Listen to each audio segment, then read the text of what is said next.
Portfolio तो इस वक्त सबका ही लाल होगा और हेडलाइंस देखकर डर लगना भी लाजमी है। हर किसी के दिमाग में बस एक ही सवाल घूम रहा है, क्या ये मार्केट के गिरने की बस शुरुआत है या फिर ये खरीदारी का वो मौका है जो दशकों में एक बार मिलता है। तो चलिए आज इस डर से 2 कदम आगे बढ़कर एक साफ रणनीति पर बात करते हैं। लेकिन हाँ, शुरू करने से पहले एक जरूरी बात, ये सारी जानकारी सिर्फ शैक्षिक मकसद के लिए है। निवेश का कोई भी फैसला लेने से पहले अपने फाइनेंशियल एडवाइजर से सलाह जरूर लें। तो घूम फिर कर सवाल यही आता है ना, कि ये जो गिरावट हम देख रहे हैं, क्या ये एक डूबता हुआ जहाज है जिससे हमें दूर भागना चाहिए, या फिर ये एक सुनहरा मौका है जिससे हमें दोनों हाथों से पकड़ लेना चाहिए। 2500 पॉइंट्स, सोचिए, ये सिर्फ एक नंबर नहीं है, ये हमारे निवेश की वो वैल्यू है जो देखते ही देखते घट गई।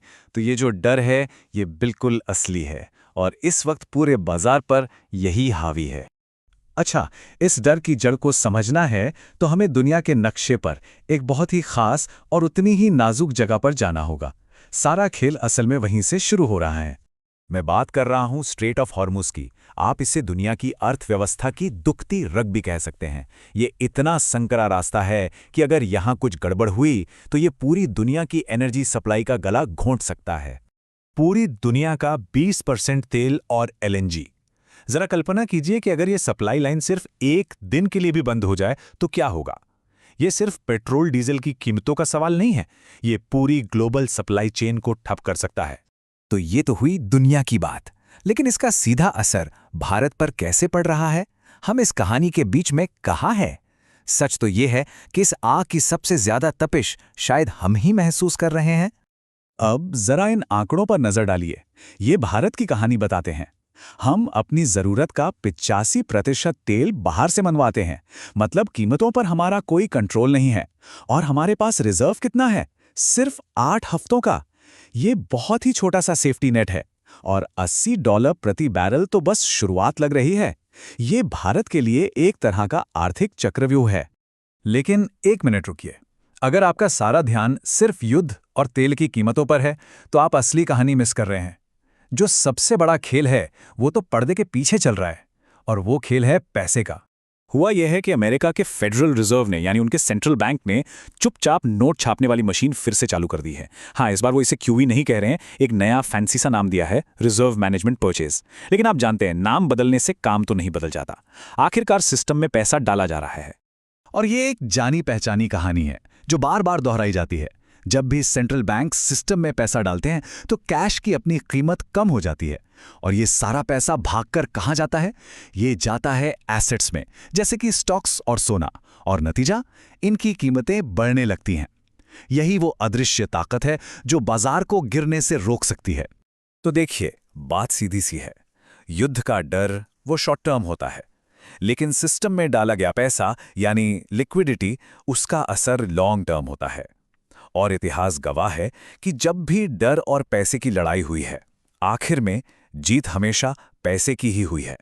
तो अब हमारे सामने 2 बड़ी ताकतें एक दूसरे से टकरा रही हैं। एक तरफ युद्ध का डर और दूसरी तरफ फेड का पैसा। अब सवाल यह है कि इस खींचतान में भारतीय बाजार के कौन से सेक्टर्स हीरो बनेंगे और कौन जीरो। देखिए, तस्वीर बिल्कुल साफ है।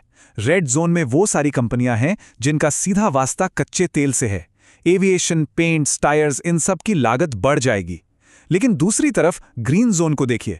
डिफेंस सेक्टर को बढ़ते तनाव से फायदा हो सकता है, और फार्मा, टेलीकॉम, इंफ्रा जैसी घरेलू खपत वाली कहानियों पर तेल की कीमतों का ज्यादा असर नहीं होता।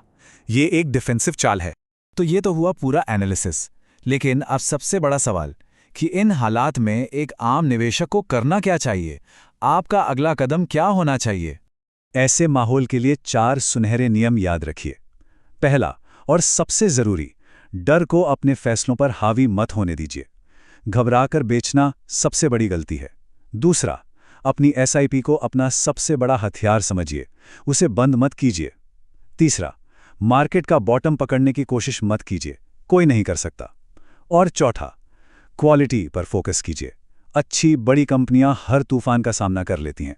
यहां से आगे 2 रास्ते मुमकिन हैं। बुल केस ये है कि अगर तनाव कम होता है और तेल $100 से नीचे रहता है तो हम एक बहुत तेज वी शेप रिकवरी देखेंगे। लेकिन बेयर केस ये है कि अगर युद्ध फैलता है और तेल $120 के पार निकल जाता है तो एक लंबी मंदी के लिए तैयार रहना होगा। तो नज़र किस पर रखनी है? तेल की कीमतों पर और FIIs के फ्लो पर। और जानते हैं, कई बड़े एनालिस्ट आज के इस माहौल की तुलना साल 1991 से कर रहे हैं, वो दौर जब भारत ने अपनी अर्थव्यवस्था को दुनिया के लिए खोला था। वो भारत में निवेश करने का एक ऐतिहासिक मौका था। कौन जाने, शायद आज जब बाजार में इतना डर फैला हुआ है, ये दूसरा सबसे अच्छा मौका हो। तो एक तरफ है युद्ध का शोर और दूसरी तरफ है पैसे की ताकत। इस जबरदस्त खींचतान के बीच एक निवेशक को आखिर क्या सोचना चाहिए? दिन के आखिर में ना तो हम युद्ध को कंट्रोल कर सकते हैं और ना ही सेंट्रल बैंकों को। हम सिर्फ एक चीज कंट्रोल कर सकते हैं, और वो है हमारा अपना रिएक्शन।